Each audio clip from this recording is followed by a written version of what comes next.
Encantado de poder compartir un fin de semana en nuestra casa, Vida Abundante, para seguir en nuestra serie Octatlón. El nombre sale de la dinámica que se da en el atletismo, donde cuando se juntan varias pruebas en un solo conglomerado, pues se juntan para que algún competidor pueda participar en todo eso. Tenemos triatlón, seguramente usted ha escuchado de eso, pentatlón, decatlón, y nuestra serie de prédicas eran 8. No sé si inventamos la palabra, David, bueno, la inventé, yo fui la culpa sería mía. Pero se llama octatlón porque los atletas compiten en diferentes pruebas con el fin de que, al ser aprobados, suficientemente aprobados en cada una de ellas, entonces logran obtener la medalla, tratando de explotar al máximo la metáfora del deporte. Y al tratar el tema de este fin de semana, la prueba de la verdad, quisiera proponer 3 elementos para poder reflexionar en este fin de semana.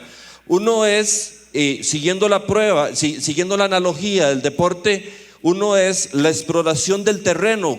Un atleta lo primero que hace cuando va a tener una prueba es reconocer el terreno en que se va a realizar la prueba. Típicamente el equipo de fútbol llega el día antes, el último calentamiento o entrenamiento lo hace en la cancha donde va a jugar, para darse cuenta cómo rebota el balón, si hace mucho o poco viento, cómo mueve la pelota en el terreno. O un nadador, cuando va a nadar, llega unas horas antes de la competencia, se mete a la piscina, trata de aprender cuál es la temperatura de la piscina, ensaya cómo dar de mejor forma la vuelta en esa piscina, cómo llegar justo para tocar correctamente y no ser descalificado. Los atletas ven cómo es el terreno, la pista donde van a correr, el material, el agarre del calzado en esa pista. En primer lugar, entonces, en esta mañana vamos a tratar de reconocer el terreno, el lugar donde se juega, donde se prueba la verdad. Lo segundo que hace un atleta es desarrollar una estrategia. ¿Cómo voy a enfrentar esta prueba? En fútbol implicará qué jugadores alineo y cómo vamos a parar el equipo. ¿Vamos a presionar más alto o vamos a presionar más bajo? ¿Y cómo voy a contrarrestar las debilidades del contrario? En natación y atletismo implica cómo voy a administrar mi energía. ¿Voy a echar todo de inicio o voy a resguardarme y al final voy a tener un cierre fuerte? Etcétera, etcétera. La estrategia. Y finalmente viene el premio, la medalla, el trofeo que recibe el atleta. Por estos 3 estadios, por estos 3 etapas de la práctica del deporte es en las que vamos a transitar en esta mañana. Reconocer el terreno de juego, definir una estrategia y recibir el premio. Pero antes de entrarle, por favor, acompáñeme a orar. Señor, permítame, Dios, permítenos ser sensibles a tu voz, poder reconocerla en medio de nuestro Señor. Oídos sensibles, claridad de mente, de pensamiento, voluntad firme, corazón humilde, Señor, y voluntad firme para reaccionar.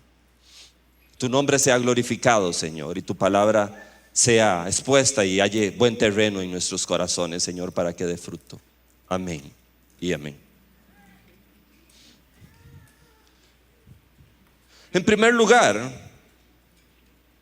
el atleta, el competidor, explora el terreno en que se va a llevar a cabo la prueba en la que tiene que participar y la que tiene que tratar de ganar. Vamos a estar en esta mañana en una porción de texto que se encuentra en 2 de Timoteo, entre los capítulos 3, versículo 15, hasta el capítulo 4, versículo 5. Empezando, voy a leer el capítulo 4, versículos 3 y 4, pero cuando estaba leyendo particularmente estos 2 versículos, noté algo. Noté que estos 2 versos estaban expresados en lo que los economistas llaman oferta y demanda. Entonces hice un paréntesis al lado de mi Biblia y puse oferta y demanda. Esto que está aquí es oferta y demanda. Me obligaba a desempolvar los libros de la universidad, retrotraerme al tiempo donde actuaba y trabajaba más con los números que con las letras. Y fui a la biblioteca y recordé que tenía el libro de mis cursos de economía. Lo traje y empecé a explorar nuevamente este concepto de oferta y de demanda. Greta pasa y me dice: ¿qué está haciendo? Yo le digo: estoy trabajando en la prédica del fin de semana, pero me ve con un libro de economía. Y se extraña, seguro dice: la pérdida de la liga lo dejó loco. Yo le dije: no, estoy bien entrenado para que la liga pierda y mantenerme todavía.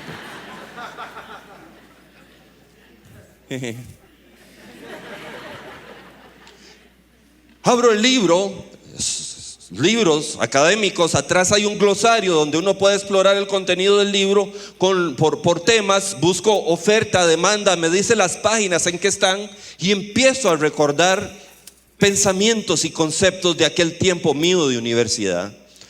Plantea el libro que la demanda se refiere a lo que las personas están dispuestas a consumir. Eso es la demanda, lo que las personas están dispuestas a consumir. Está determinada por varias cosas, pero en buena parte está determinada por el gusto de la gente, lo que le gusta a la gente. En términos prácticos es que cuando un producto gusta a la gente lo va a consumir más, va a haber mayor demanda. La contraparte de la demanda es la oferta.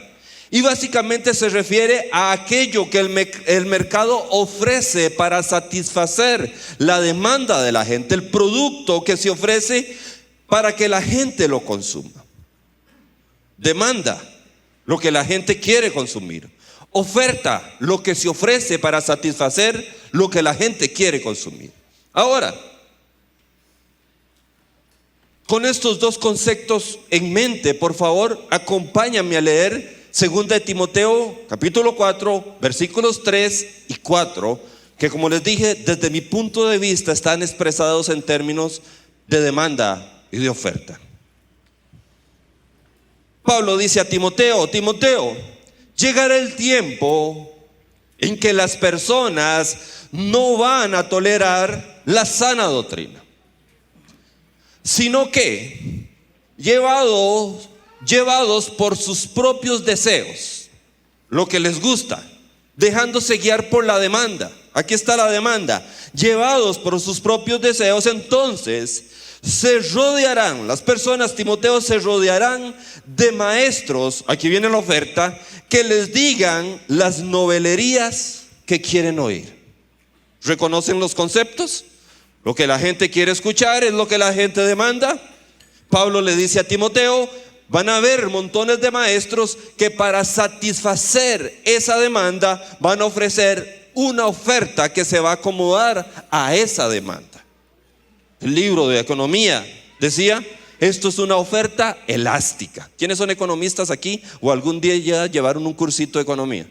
Eso es una oferta elástica, cuando la oferta se estira al máximo para poder satisfacer la demanda de la gente. Al final del verso, en el verso 4 viene el efecto, es el resultado, lo que sucede cuando el mensaje de Dios y el consumo del mensaje de Dios y la oferta del mensaje de Dios funciona en términos de mercado.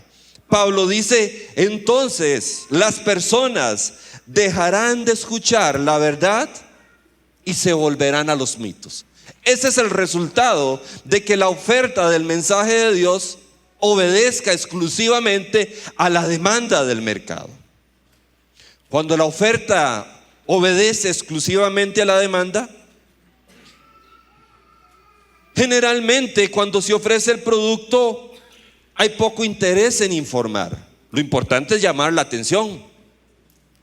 Hay que darle al producto una apariencia positiva, facilitarle las cosas al consumidor, satisfacer a los clientes para retenerlos, fidelizar al cliente, ofrecer productos de conveniencia para que las personas los consuman sin mayor comparación ni ejercicio de consulta de su valor nutricional. La etiqueta tiene colores llamativos, formas llamativas, porque lo que nos interesa es que la gente vea y consuma sin leer el contenido nutricional de aquel producto. No importa la nutrición en este sentido. El anuncio de refresco que quiere vender nunca va a presentar los valores nutricionales de su producto. Van a aparecer un grupo de amigos bailando en la playa, bebiendo el refresco que estamos promocionando y haciendo gestos de satisfacción producidos por el sabor y el ambiente en que están inmersos.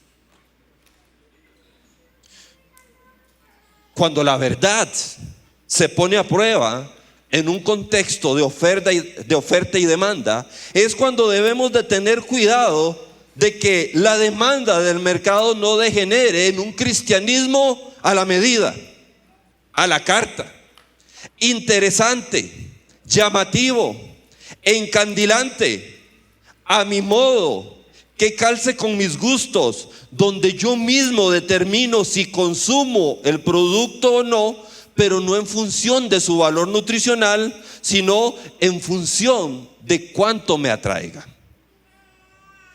Pablo le dice a Timoteo: cuando el terreno donde la verdad es puesta a prueba es de oferta y de demanda, las personas dejarán de escuchar la verdad y se volverán a los mitos, que son fábulas, cuentos, ficción, algodón de azúcar, juegos artificiales, riquísimo y bellísimo pero pasajero.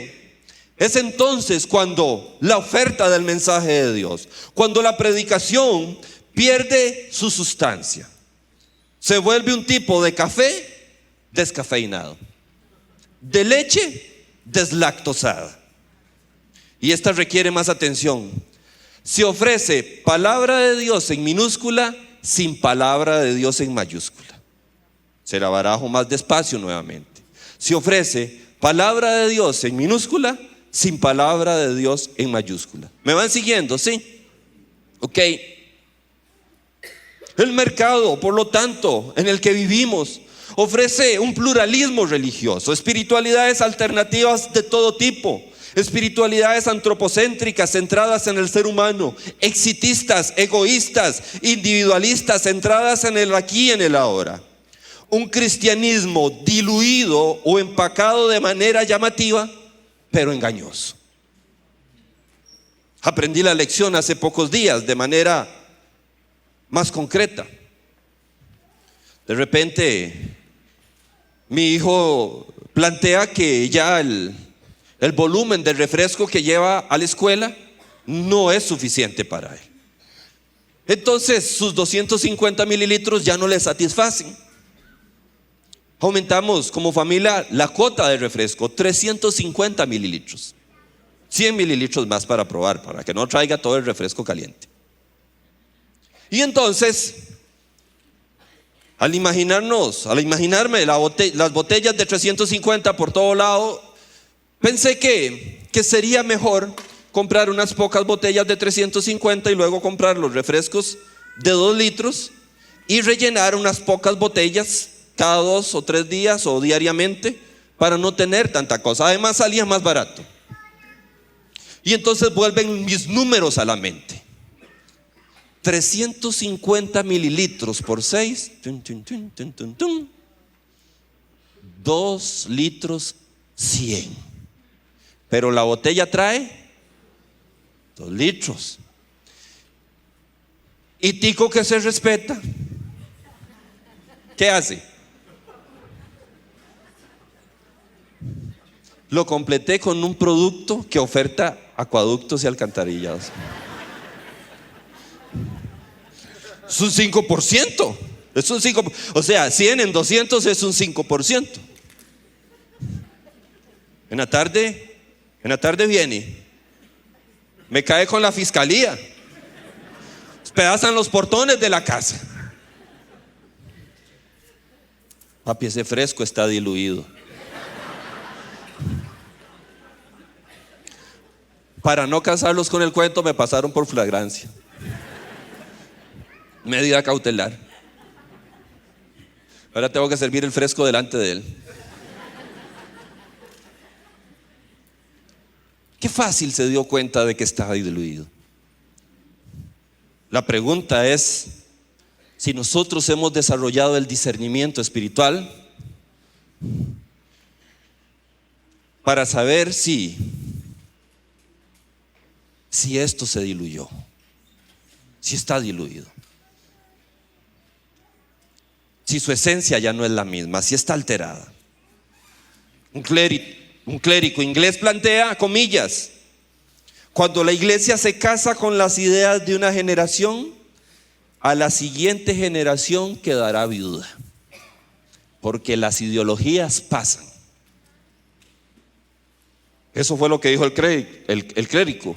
Yo agregué, pero cuando la iglesia se casa con la palabra de Dios, el matrimonio permanece para siempre, porque las ideologías pasan, pero la palabra de Dios es eterna.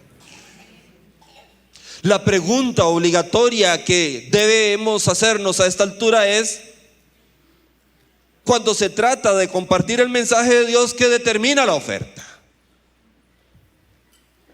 ¿La determina el mercado? ¿El gusto de la gente? Responda usted. Yo quisiera responder lo que debería determinarla primordialmente, y es el consejo del nutricionista, que es Dios. Aquel que dice: Iglesia Vida Abundante, lo que consumimos aquí vamos a determinarlo principalmente por su valor nutricional. ¿Qué dice la etiqueta del valor nutricional? Una segunda pregunta es: ¿cómo evaluamos nosotros las predicaciones de las personas? Lo que consumimos como palabra de Dios, ¿por nuestros propios gustos o por su valor nutricional? ¿Escucho solo al que me dice lo que quiero escuchar? La prueba de la verdad, iglesia, es una prueba con obstáculos, y uno de ellos es la impopularidad. No siempre es fácil presentar el mensaje de Dios sin alteraciones, sin que alguien reaccione de manera negativa. Una de mis aficiones es la política. Yo sé lo que están pensando: si le va tan mal en el fútbol, no le queda de otro. Me gusta escuchar programas de política. A veces cuando vengo en el carro pongo, y me gusta principalmente la comunicación política. Y entonces la periodista le pregunta al analista: mire, pero ¿por qué en el discurso del candidato o en el debate el candidato no dijo esto? Y el estratega le dice: porque eso es impopular. El candidato tiene que saber en su cabecita que si queda de gobernante lo va a hacer, pero no puede decirlo en tiempo de campaña. Tiene que guardárselo. Él sabe que eso es lo que hay que hacer, pero no podría decirlo en tiempo de campaña, porque su popularidad bajaría tanto que podría perder las elecciones. En los días de Timoteo, estos maestros que se amontonaban para ofrecer lo que el mercado demandaba se llamaban sofistas. Y básicamente lo que hacía era que proponían mensajes que validaban el gusto de las personas. Pablo está sumamente triste porque el problema no era de desconocimiento, no era de falta de formación, no era un problema cognitivo, era un problema ético. Porque no era que estas personas proponían algo diluido porque no sabían cómo proponer lo que no estaba diluido. No era cognitivo, era básicamente ético. Lo hacían intencionadamente porque lo que pretendían era ganar el gusto de las personas y el favor de la gente. El primer punto entonces es comprender que la prueba de la verdad se gana en un contexto, en un terreno, en una cancha dominada por el mercado, por la oferta y por la demanda, donde típicamente el promedio de las personas demandan un contenido particular. Y muchas personas que están encargadas de ofrecer el mensaje de Dios, obedeciendo una oferta elástica, acomodan el mensaje de Dios para satisfacer la demanda de las personas. Pero un deportista no solo reconoce el terreno, también traza una estrategia. Traza una estrategia para ver cómo se gana esta partida. Cómo se gana esta prueba de la verdad en el contexto de oferta y demanda. En el texto que estamos trabajando, Pablo le dice a Timoteo: Timoteo, la estrategia es predica la palabra. Esa es la estrategia, Timoteo. Predica la palabra. Antes de leer estos otros dos versos, es importante conocer algunos de los ecos que contienen de prácticas habituales durante el primer siglo, para que entendamos muy bien el significado más amplio de lo que Pablo le está diciendo a Timoteo. Versículos 1 y 2, ahí Pablo le está dando a Timoteo un encargo, pero ese cargo está ofrecido en términos de un juramento, con una estructura de juramento. El juramento en la Biblia básicamente es una apelación a Dios como testigo y juez de un pacto o de una promesa o de un encargo. Invocar el nombre de Dios en un juramento básicamente implicaba hacer a Dios partícipe de aquello y considerarlo no solo testigo de aquello que se iba a acordar, sino también juez que tenía que determinar si lo acordado se cumplía o no. Ahora bien, con esto en mente, teniendo en mente el contexto de un juramento, vamos a leer 2 de Timoteo 1 y 2. Cuando se hacían los juramentos, los encargos y las promesas, se requerían 2 testigos. Al igual, si usted se ha casado por lo civil, el abogado le va a decir: necesito que traigan 2 testigos. ¿Se acuerdan de eso?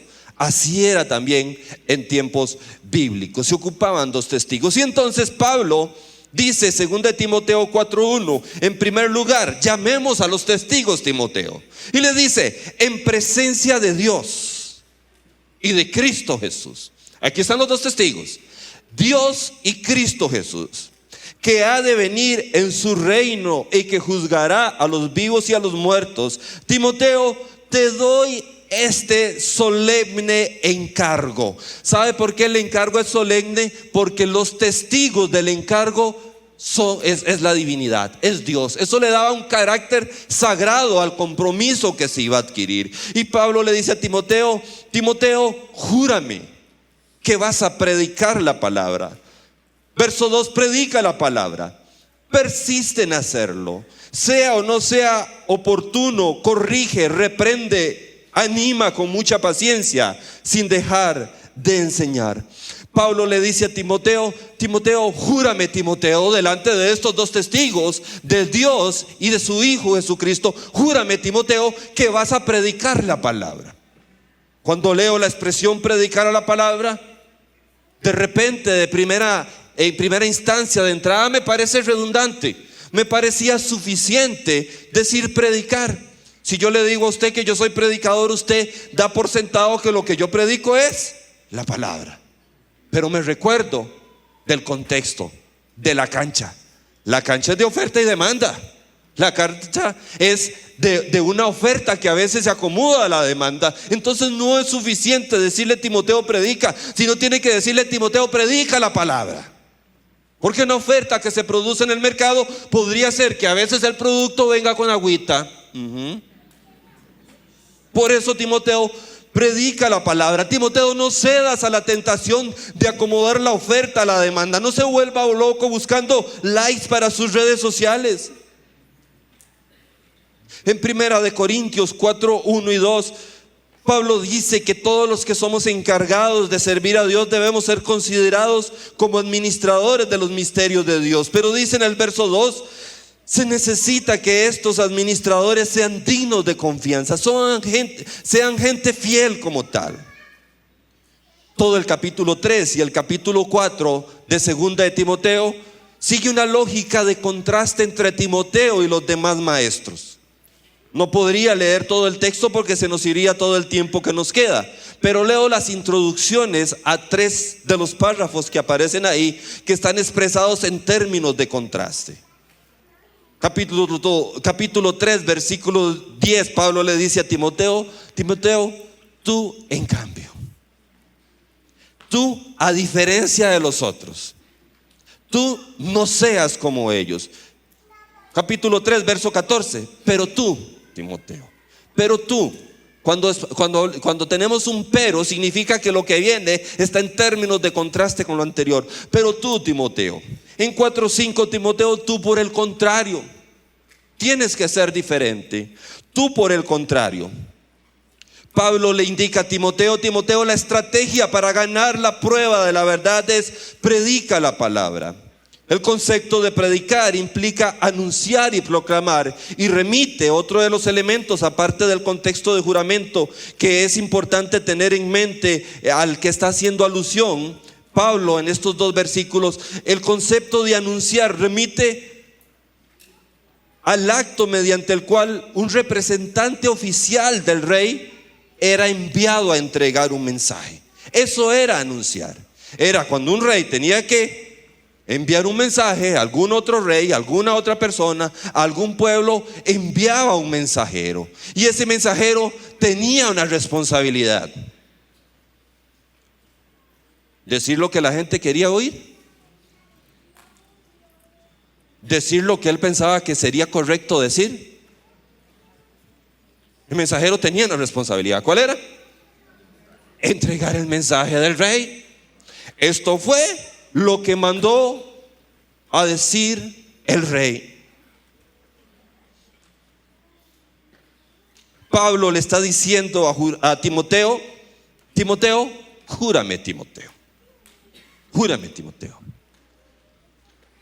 delante del rey, delante de Dios y delante del hijo del rey, de su hijo Jesucristo. Júrame, Timoteo, júrame.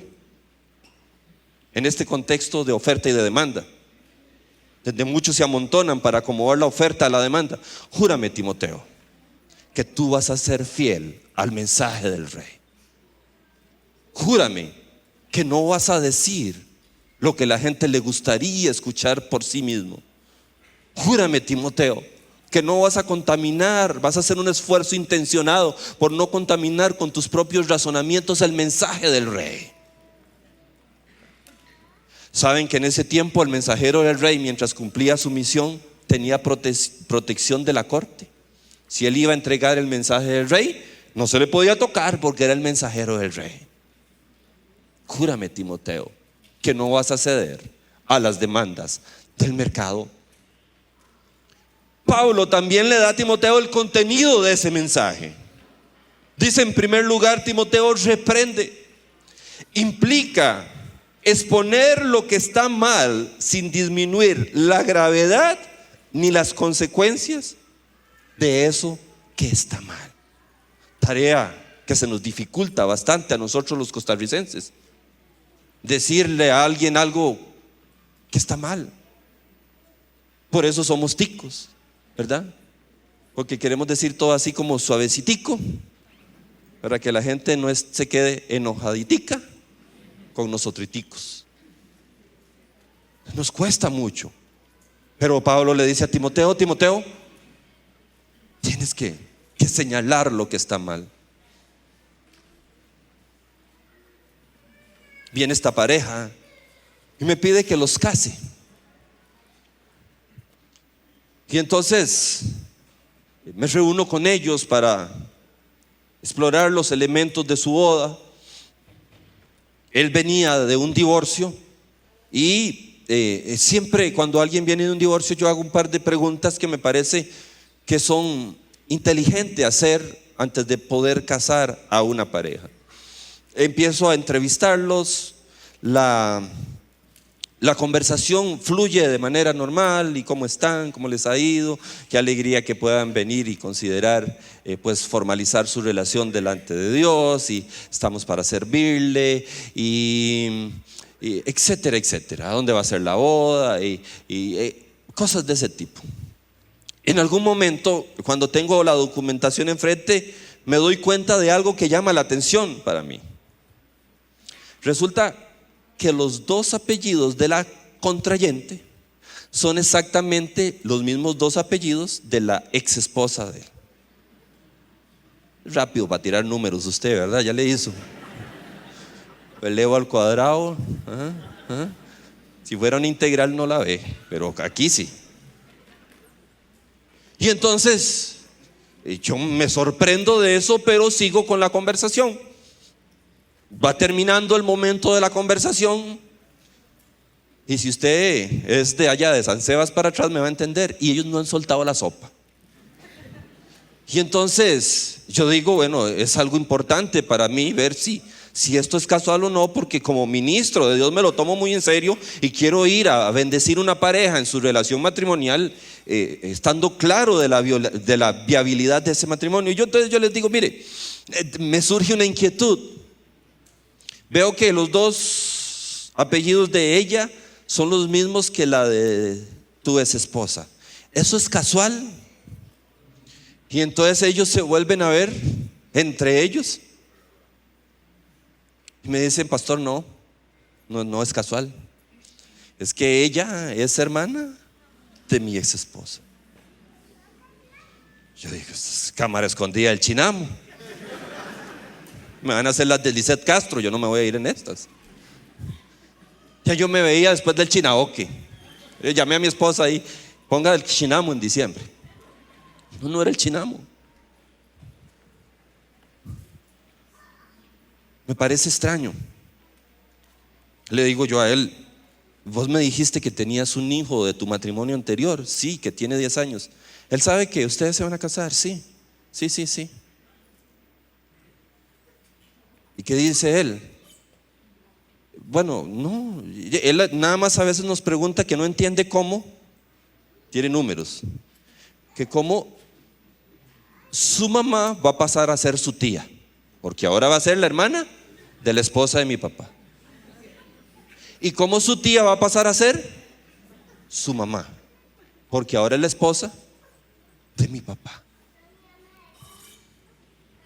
Pues claro que un niño se le va a hacer un enredo con esto. Entonces, ¿por qué no me habían dicho? Es que nos advirtieron que cuando veníamos a hablar con usted que no le dijéramos nada. Así me dijeron. Yo les digo,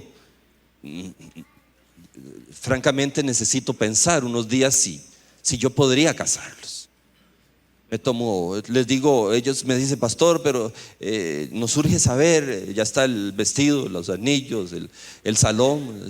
Sí, yo entiendo eso, yo entiendo la logística. Ustedes necesitan saber quién los va a casar en poco tiempo, porque ya todo. Pero denme 3 días, es lo que le pido, 3 días. Imagínense que esta cita no fuera para hoy, sino para dentro de 3 días.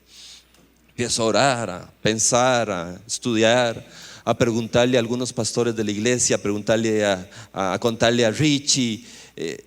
Al final, en un momento de mi vida con Dios, voy a los evangelios y me encuentro un pasaje, creo que providencial en aquel momento, donde Juan Bautista le dice a uno de los Herodes, campeón, no te es lícito estar con la mujer de tu hermano. ¿Se recuerdan de eso?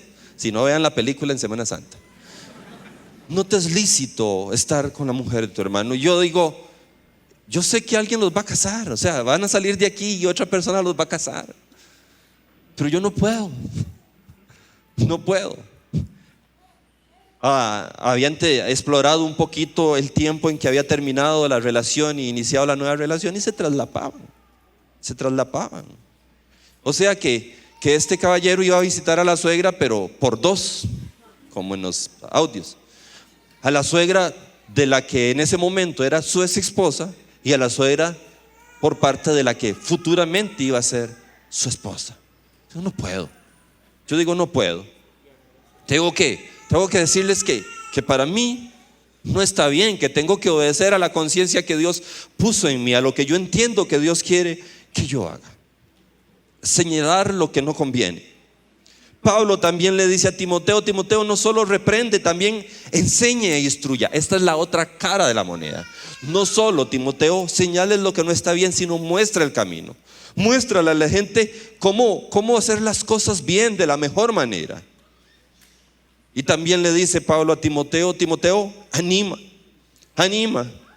alienta a la gente, infunde ánimo, dígale a la gente si se puede dejar ese vicio que nos tiene atrapados, si se puede cambiar de hábitos, si se puede romper con una relación que no me conviene, si se puede dejar atrás los vicios que me han atrapado.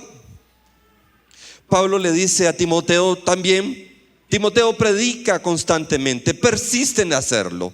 Reina Valera lo plantea en términos de predica en tiempo y fuera de tiempo. La prueba de la verdad es también una prueba de resistencia, porque implica ser persistente en mostrar el consejo de Dios. Quisiera hacer un paréntesis para recordar en este momento a aquellos esposas y esposas que están orando por su esposo o por su esposa, porque no quieren venir a la iglesia, porque no quieren volverse a Dios. La prueba de la verdad requiere resistencia y persistencia. Siga siendo luz, siga siendo sal, siga mostrando la luz de Jesús en su esposo o en su esposa. El cambio no lo produce el mensajero, el cambio lo produce el que envía el mensaje. Aquellos padres y madres que sus hijos le han dado la espalda a Dios, que habiendo crecido en la iglesia se alejaron, o que no quieren volver o nunca vinieron a la iglesia, persista, siga alumbrando el camino, siga amándoles, siga abrazándoles. La prueba de la verdad requiere persistencia. Y Pablo le dice también a Timoteo, Timoteo predica pastoralmente, con mucha paciencia. ¿Saben que los mejores predicadores son siempre pastores?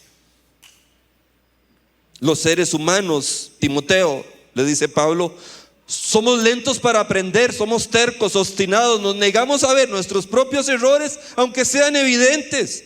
La madurez cristiana, Timoteo, requiere años. Los vicios que creemos que quedaron atrás de repente aparecen. Y Pablo le dice a Timoteo, Timoteo, la verdad no es un asunto de forma, es principalmente un asunto de contenido. No se trata de dureza, no se trata de gritar ni de patalear ni nada así. 1 Timoteo 5:1, Pablo le dice a este joven pastor, Timoteo, no reprendas con dureza al anciano, sino aconséjalo como si fuera tu padre. A las más jóvenes como hermanas, a las ancianas como a madres, y a las jóvenes como hermanas también, con toda pureza. La transformación no se produce por el peso del mensajero, porque nosotros tenemos muy poco peso, sino por el peso de la propia verdad que la ternura del Espíritu Santo siembra en el corazón de cada persona. Como el punto es tan denso, propongo a esta altura un resumen. Timoteo, estoy en la cárcel. Segunda de Timoteo es una de las que llamamos epístolas de la prisión. Timoteo, los dos Timoteos, Tito, ¿verdad? David, Filipenses, creo que son esas 4. Pablo está encarcelado, sabe que seguramente ahí va a morir, no va a salir de la cárcel. Timoteo está de visita a una de las personas en la que él ha sembrado el mensaje de Dios y que lo ve como alguien que va a continuar el legado de Dios para la sociedad. Y Pablo se da cuenta de que en el mercado en que se ofrece el mensaje de Dios está funcionando la oferta y la demanda. La gente está demandando un tipo de mensaje y los mensajeros de Dios se han amontonado y han caído en la tentación de adaptar su oferta a la demanda de la gente. Y en ese contexto, Pablo le dice a Timoteo, Timoteo, ven acá, hijo, ven acá, hijo. Delante de Dios y de Jesucristo, delante del Rey y del Hijo del Rey. Timoteo, hijo, júrame, Timoteo, júrame que vas a predicar la palabra, que no vas a acomodar la oferta a la demanda, que no vas a echarle agua al refresco. Júrame, Timoteo, júrame que vas a predicar la palabra, que vas a persistir en hacerlo. Júrame, Timoteo, que vas a reprender, a señalar lo que no está bien. Júrame, Timoteo, que vas a animar, y júrame, Timoteo, que vas a animar también y a enseñar a la gente. Esa es la estrategia, Timoteo. Si no sigues esta estrategia, no se va a ganar la prueba y la gente terminará dejando de escuchar la verdad y volviéndose a sus mitos. Tenemos entonces el primer lugar, el terreno, oferta y demanda. En segundo lugar, la estrategia, predica la palabra. Y en tercer lugar, tenemos el trofeo, la medalla. el resultado de ganar la prueba. Lo resumo en sabiduría, salvación y plenitud. Segunda de Timoteo 3:15, 16 y 17.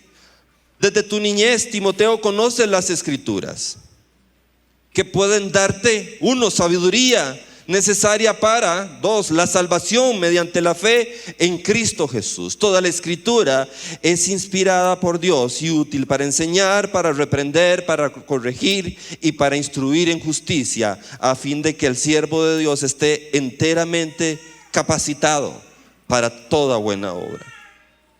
La medalla, Timoteo, es que la gente que te escuche cuando el producto viene sin diluir, va a adquirir sabiduría. Las personas que escuchemos vamos a saber cómo establecer prioridades correctas en la vida, cómo tomar mejores decisiones de vida y cómo reaccionar mejor ante las circunstancias que la vida nos presente. Timoteo, tu medalla va a ser salvación. Cuando la gente te escuche, entonces comprenderán que Jesús es el único camino a Dios, que Él es el único que puede hacer resucitar los matrimonios, las vidas que se han perdido, y puede ofrecer restauración al ser humano.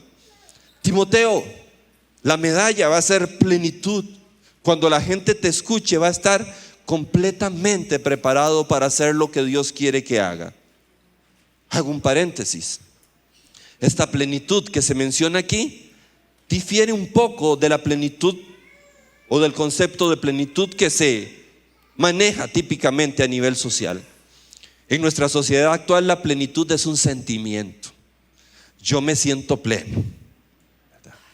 Me estoy imaginando la imagen de las imágenes de Google. Ahí usted pone plenitud y le sale alguien así con las manos lentas. Es un sentimiento. Yo me siento pleno. Esta plenitud no es un sentimiento, no es una condición subjetiva, es una condición objetiva. Es alguien que está plenamente capacitado para hacer lo que Dios quiere que haga, para establecer las prioridades que Dios quiere que establezca, para reaccionar a la vida como Dios quiere que reaccione. Y entonces la plenitud que se menciona aquí no se expresa en términos de sentimientos. No se debería decir, de acuerdo a esta plenitud, yo me siento pleno. Se debería decir, yo estoy pleno. Porque resulta que yo me puedo sentir pleno hoy en la noche y mañana en la mañana ya no me siento pleno. Entonces se me fue la plenitud. Cuando es un sentimiento y es una condición subjetiva. Pero cuando es algo objetivo, cuando estamos preparados por Dios, por su mensaje, por su palabra, para enfrentar la vida, resulta que yo hoy estoy pleno y mañana estoy igual o más pleno. Porque se trata de estar equipado por Dios para hacer lo que Él quiere que hagamos. Termino aquí. Este asunto de que el mensaje de Dios sea dominado por las fuerzas del mercado no es nuevo, no es nuevo. Desde tiempos del Antiguo Testamento tenemos ejemplos de cómo el mercado podía afectar la oferta que se entregaba. Tenemos varios ejemplos, quisiera señalar dos. Uno de cuando el mensaje se diluye, de cuando la oferta se hace elástica a tal punto de acomodarse a la demanda del mercado, y otro de cuando el mensaje no se diluye. Cuando el mensaje se diluye, Jeremías capítulo 5, versos 30 y 31.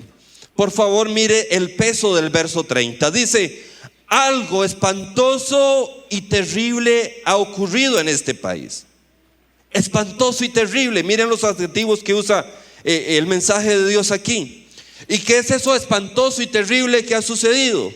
Dice: los profetas profieren mentiras. O sea, los mensajeros de Dios mienten. Los sacerdotes gobiernan a su antojo, no escuchan a Dios para gobernar a su pueblo. Y aquí viene lo peor: y mi pueblo tan campante. No le va a aparecer en la pantalla, lo menciono, esta última expresión, y mi pueblo tan campante, como la traducen otras versiones de la Biblia. La Biblia de las Américas: y a mi pueblo así le gusta. Tan felices de que los profetas mientan y los sacerdotes gobiernen como les dé la gana. Biblia de Jerusalén: y mi pueblo así lo prefiere, o lo prefiere así. Biblia en lenguaje sencillo: mi pueblo parece estar feliz.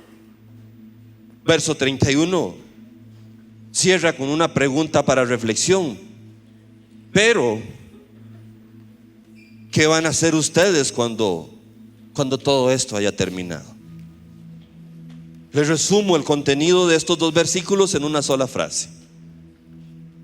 El pueblo estaba feliz de que les mintieran, encantados de que les mintieran. Dígame lo que me gusta aunque sea mentira, va a ser bien recibido. Dígame lo que me gusta aunque sea mentira, estoy feliz con eso. En Ezequiel tenemos un ejemplo de alguien que no diluye su mensaje. Capítulo 33, versos 30 al 32. En cuanto a ti, hijo de hombre, es Dios hablándole a Ezequiel, los de tu pueblo hablan de ti junto a los muros y a las puertas de las casas y se dicen unos a otros: vamos a escuchar el mensaje que nos envía el Señor. Verso 31. Y se te acercan en masa, así puño de gente llegaba, y se sientan delante de ti y escuchan tus palabras, pero luego no las practican. Verso 32. En realidad, Ezequiel, tú eres para ellos tan solo alguien que entona canciones de amor, con una voz hermosa y que toca bien un instrumento. Oyen tus palabras, pero no las ponen en práctica. La pregunta en este momento de cierre es si vamos a consumir el mensaje de Dios por su etiqueta o por su valor nutricional. Si lo vamos a consumir solo cuando nos anime y nos haga sentir bien, o también cuando nos perturbe un poco.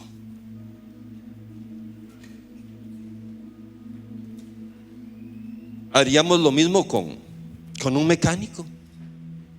Usted pediría consejo y diría: mire, usted me puede recomendar un mecánico que me diga lo que yo quiero escuchar de mi carro. Sí, en la esquina hay uno buenísimo. Mira, ¿y cómo está la mandarina? Es el cajito, ¿eh? ¿Cómo está?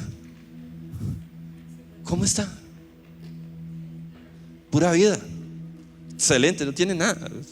Pasa el peaje ahí de la 27 y métale teja 20 hasta Santana. Aunque el mecánico sepa que los frenos no están funcionando y la dirección no está bien, no haríamos eso. Queremos un mecánico que nos diga: el carro tiene problemas.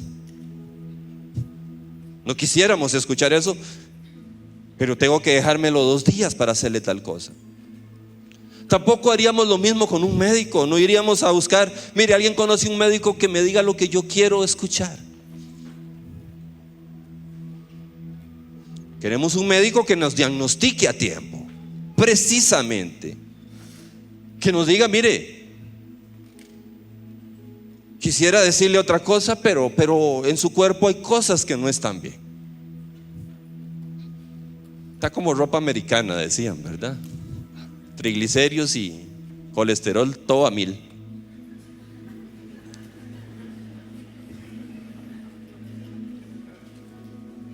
No queremos eso. Queremos un médico que nos diga: tenés que cuidarte, campeón, campeona. Tenés que modificar tu dieta, tomar este medicamento. Hay una buena noticia también, y es de que a pesar de que a lo largo de la historia el mensaje de Dios ha sido sometido a las fuerzas del mercado y su oferta ha sido ajustada a la demanda, aunque haya que diluirlo, no todas las personas se dejan llevar por esas fuerzas del mercado. Hay gente que le gusta el mensaje sin diluir. No quiero que me le echen agua, no quiero que me sepa agua, quiero ver el valor nutricional antes de consumirlo. Uno de ellos escribió el Salmo 119, seguramente usted lo conoce, y de ahí extraje 4 perlas que quisiera que nos lleváramos en este día. De alguien que dice: dénmelo sin agua, dénmelo sin agua. No me importa el tamaño, la forma y el color de la etiqueta, quiero ver el valor nutricional. Versículo 18, a manera de oración: ábreme los ojos, Señor, para que contemple las maravillas de tu ley. Versículo 11: en mi corazón atesoro tus dichos para no pecar contra ti. Nos puso romántico el salmista, versículo 97: cuánto amo yo tu ley, Señor, todo el día medito en ella. Y finalmente, versículo 105: tu palabra, Dios, tu palabra, Señor, es una lámpara a mis pies y es una luz en mi sendero. Cuando voy a caminar, la pongo enfrente. Ahí me doy cuenta si el terreno es firme para pisar, si hay huecos, si hay una serpiente, si hay un charco. Tu palabra, Señor, es lámpara en mi camino, decía el salmista. Le pedimos a Dios que nos ayude, como ha sido hasta hoy, a que en nuestra casa, Vida Abundante, el mensaje de Dios sea entregado sin agua, y que cada uno de nosotros, consumidores de ese mensaje, tengamos la sensibilidad en nuestro gusto espiritual para saber cuando me le echaron agua a esto. Oramos. Señor, en esta mañana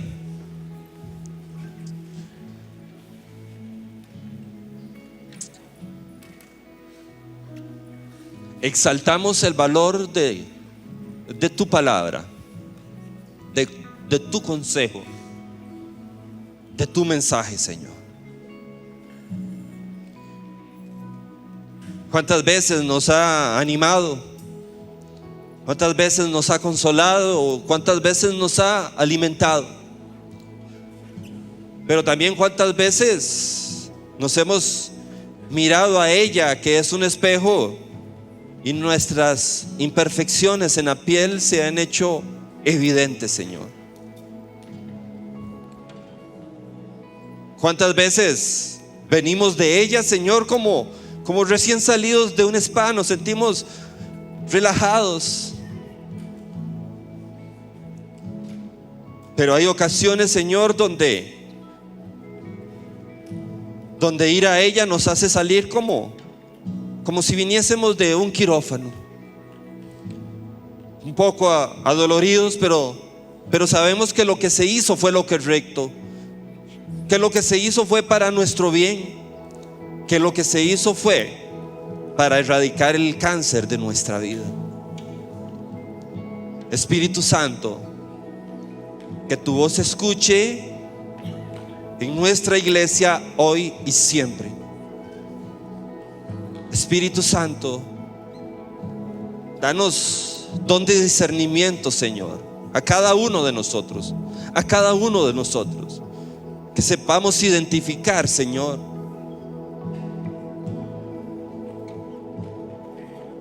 cuando tu palabra, Señor, es el mensaje del Rey con mayúscula, y cuando, Señor, podemos encontrar trazas de un diluyente en ella, Señor. Por tu nombre bendito lo pedimos, Padre. Amén y amén. Seguimos adorando con la banda, iglesia. Buenos días. Solo